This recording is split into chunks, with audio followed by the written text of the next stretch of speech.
Ko'plab samarqandlik yurtdoshlarimiz chet mamlakatlarda ishlashadi va ularda uy-joy olishga ehtiyoj sezilganda kelib ko'rishga imkoniyatlari bo'lmasligi mumkin.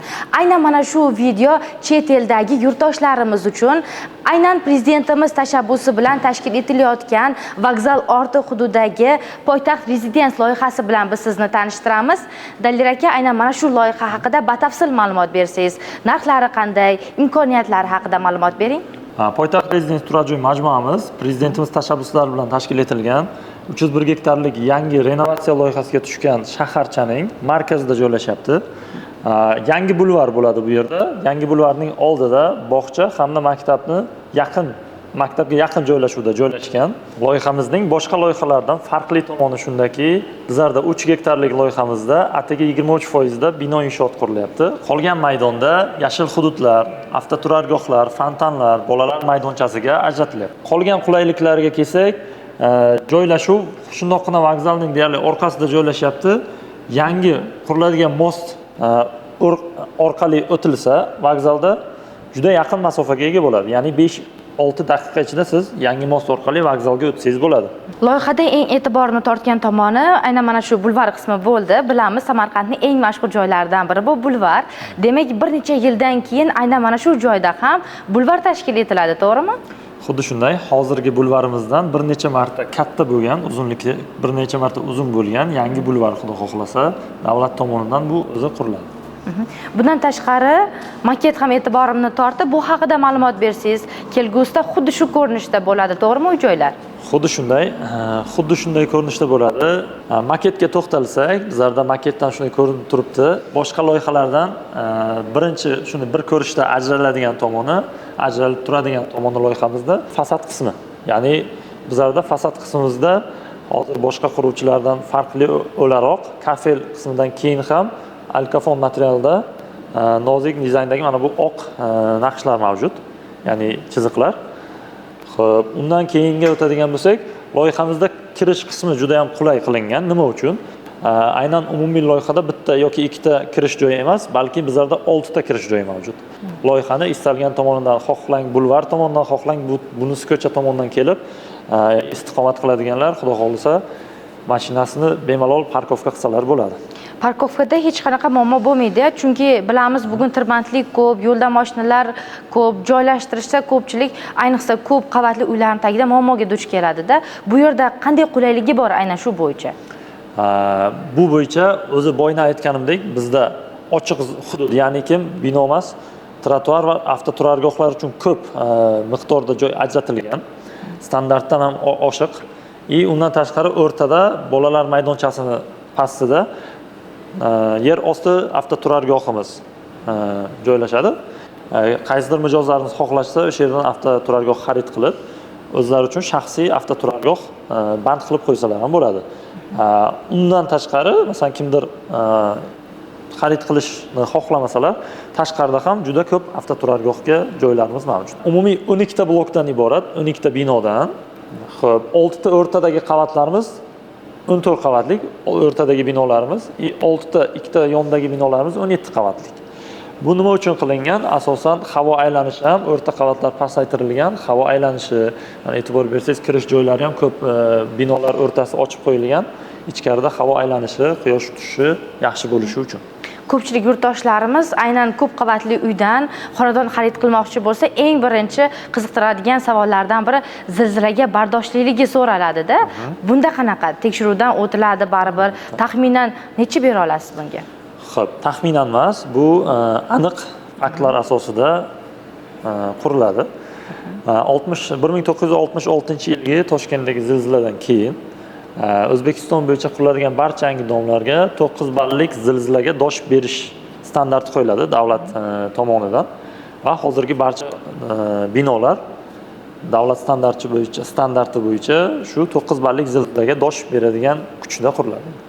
Dalil aka, endi xonadonlarning o'ziga to'xtalsak, kvadrat qanaqa, necha xonali xonadonlar bor? Bundan tashqari qulayliklari qanaqa? Xo'p, juda yaxshi Nozmaxon. Aynan kvadratlari bo'yicha to'xtalsak, 44 kvadratdan 138 kvadratgacha xonadonlarimiz bor. Mijozlarimiz o'zlarining talablariga qarab turib, ma'qul kvadratlarni ko'rib olsalar bo'ladi. Bunda bir xonadan 5-6 xonagacha variantlarimiz bor. Xonadonni o'ziga kelsak, qulayliklari birinchi o'rinda mana panorama oynalarimiz bor. Oynalarimiz panorama holatda. Topshirish holati ikki xil holatda mijozlarimizga sotuvga chiqarganmiz. Kimdir xohlasa korobka, ya'ni white box holatida topshiramiz. Ichki devorlar to'liq bo'linib, tashqi asosiy eshiklar qo'yilib, tashqi derazalar qo'yib beriladi. Ichkari xonadonning ichkari qismi to'liq rotban qilinib beriladi, ya'ni white box holatida topshiriladi. Agar mijozlarimiz pat ключ, ya'ni remonti bilan qilib bering deyishsa ham, unaqa variantlarimiz ham bor. Remont qilib beramiz. Ya'ni ta'mirlangan holda kirib yashashga tayyor bo'ladi uylarimiz. Dalil aka, bundan tashqari ko'p qavatli uylardan xonadon xarid qilmoqchi bo'lganlarni yana bir narsa o'ylantiradi. Ya'ni chiroq o'chib qolgan vaziyatlarda lift ham to'xtaydi, ichida qamalib qolishi ham mumkin. Har xil holatlar kuzatiladi. Endi bu sir emas va bu loyihada bunga qanaqa yechim bor? Avvalambor zo'r savol bo'ldi. Avvalambor hozir yangi bu shaharcha bo'lyapti bu yerda. Bu yerda yangi shaharcha bo'lgani uchun yangi liniyalar, ya'ni elektr tarmog'idan ham, suv, boshqa kommunikatsiya sohasida ham barcha liniyalar yangi bo'ladi.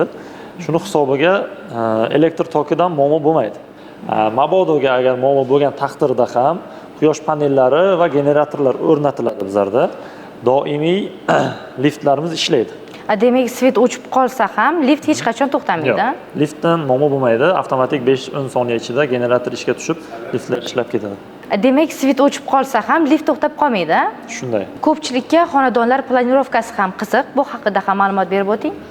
Albatta. Xo'p, bir xonalikdan bo'lmasa boshlaymiz. 44 kvadratlik bir xonalik loyihamiz kirish qismi bo'lyapti.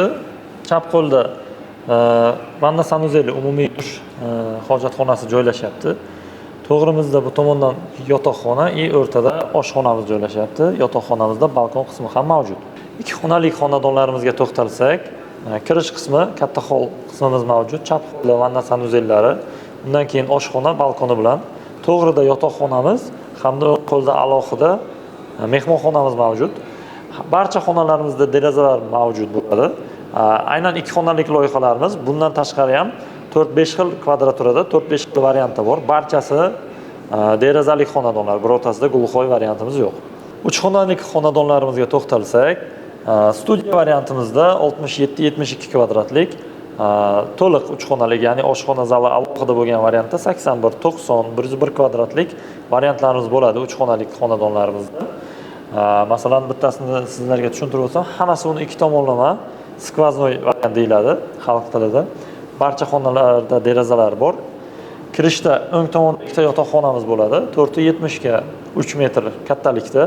To'g'rimizda hojatxona vanna sanuzellari alohida bo'ladi, dushi alohida, hojatxonasi alohida.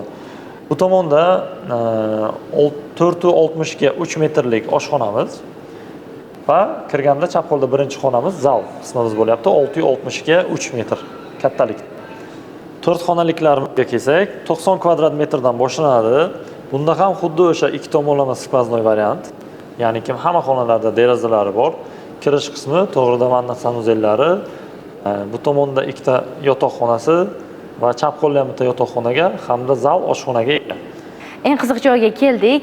Ya'ni qancha bosh to'lov bilan bu yerdan xonadon xarid qilishlari mumkin? Juda ham zo'r. Bosh to'lovlari qavatlarga qarab farq qiladi. Bosh to'lovsiz qavatlarimiz ham bor. Agar kimdakim bosh to'lovsiz qulay bo'lsa, o'rta yuqori qavatlardan bosh to'lovsiz olsalar ham bo'ladi.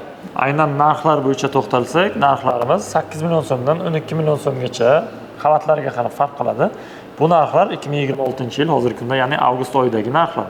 Keyingi oylarda baribir o'zgarishi mumkin. Bundan tashqari avtomashinasini olib kelib, sizlarga boshlang'ich to'lov qilishlari ham mumkin ekan. Ya'ni bu degani avtomashinangizni olib kelasiz, bu yerda mutaxassislarning o'zlari baholab, boshlang'ich to'lovga hisoblashar ekan. Bu ya'ni fuqarolarimiz uchun eng yaxshi qulayligi, borib bozorda vaqt o'tkazmaydi, yana savdolashib, mashina narxini tushirib yuborishmaydi.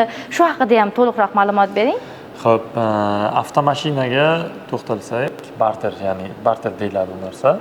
Avtomashina bilan mijozimiz keladi, avtomashinasini bozor narxi bo'yicha hisoblab, shu bo'yicha chiroyli kelishib, mijozning o'sha nimasiga, xohishiga qarab, o'rtacha shu kelisha olsak, xudo xohlasa, ularni ham hisoblab olamiz. Mijozga ham qulay bo'ladi. Siz aytgandek bozorga chiqib, uni sotib, boshqa qilib yomon sarson bo'lib yotmaydilar. to'g'ridan to'g'ri shu yerga kelib mashinalarni hisoblab berib xarid qilsalar bo'ladi. Demak, bu videomiz YouTube'ga joylanadi va asosan chet ellik yurtdoshlarimiz uchun tayyorlandi va ular agarda xonadon xarid qilmoqchi bo'lsa, qanday qilib bu yerdan olishlari mumkin? Ya'ni onlayn ham shartnoma tuzish imkoniyatlari bormi bu yerda? Albatta, bizlarda onlayn shartnoma qilish imkoniyati ham bor. Mijozlarimiz bog'lanish uchun ham qulaylik qilib qo'yganmiz. Telegram, WhatsApp, Instagram ijtimoiy tarmoqlarimiz doimiy faol ishlaydi. Mijozlarimiz bilan bog'lanib, ular bizlar bilan bog'lanib, YouTube'da ham hozir qo'yib ketamiz raqamlarni. Shartnomaga keladigan bo'lsak, chet eldagi mijozlar imkoniyati bo'lsa, shu yerdagi biror vakillari bo'lsa, uydagilari, qarindoshlar, tanishlari, o'shalar kelib turib, o'zlarining, ya'ni chet eldagi fuqaromizning nomlariga shartnoma qilib ketsalar bo'ladi. Yoki unaqa tanish bo'lmaganda ham onlayn to'g'ridan to'g'ri o'zlariga shartnoma qilish imkoniyati ham mavjud. Ma'lumotlar uchun sizga rahmat. Sizga imkon qadar ma'lumotlarni yetkazdik. Bundan tashqari sizda yana qo'shimcha savollar tug'ilsa, izohlarda yozib ketishingiz mumkin. Albatta barchasiga javob beramiz. Keyingi videolarda yana qo'shimcha ma'lumotlarni taqdim etishda davom etamiz.